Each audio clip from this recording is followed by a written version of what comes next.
gelemeyeceğim ama hocam şehrin mekanlarını sayarken dans toplulukları için bir yer tahsis edildiğinden bahsetmedi. Evet. Anladığım kadarıyla Medine-tül Nebi ve Medine-tül Evliya'da dans toplulukları için yer olmamalı.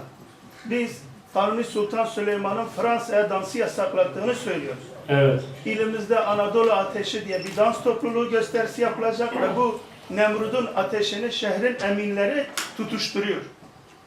Bu bizi ciddi şekilde rahatsız ediyor. Ben de bir sivil toplum kuruluşu başkanı olarak ne katkımız, ne maddi ne manevi katkımız olmuştur. Bakın, benimle görüşme talep edildi, görüşmedim bile. Sponsor değiliz, onu söyleyeyim. Yani logoyu mesela izin noktasında müracaat ettik. Tamam, oraya eksik var mı? Biz izni verdik. Yani şey anlamda sonuçta mesela Anadolu Ateş. Yani folklorik bir Anadolu'nun içerisinde çıkan bir grup. Benim yani bildiğim.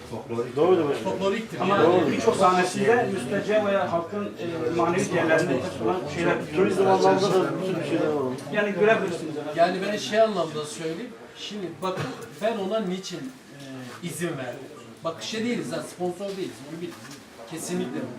Bunlar size jest olsun diye koymuşlar. Ben onu koymuşlar, ben bilmiyorum. Şu halkın tepkisi var yani, bize aradılar, buna tepki gösterenler var. Yani böyle bir dönemde böyle bir şey ilk defa nasıl? Şimdi şöyle, bu şehirde şimdi her gün bir gün oluyor. Doğru mu? Her gün nikah oluyor. Her gün folklor oynanabiliyor. Şimdi yaşam devam ediyor. Biz şimdi bu şehrin üzerindeki bazı algıları yıkmak istiyoruz. Ben onu söyleyeyim. Niye mesela izin oldu denilebilirdi. Hayır yani izin vermiyoruz. Bu faaliyet gerçekleşmesin, gerçekleşmeyebilirdi.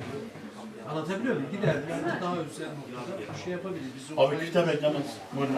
ama şey olarak bu şehirde biraz hayatın normalleştiğini bizim şey yapmamız lazım.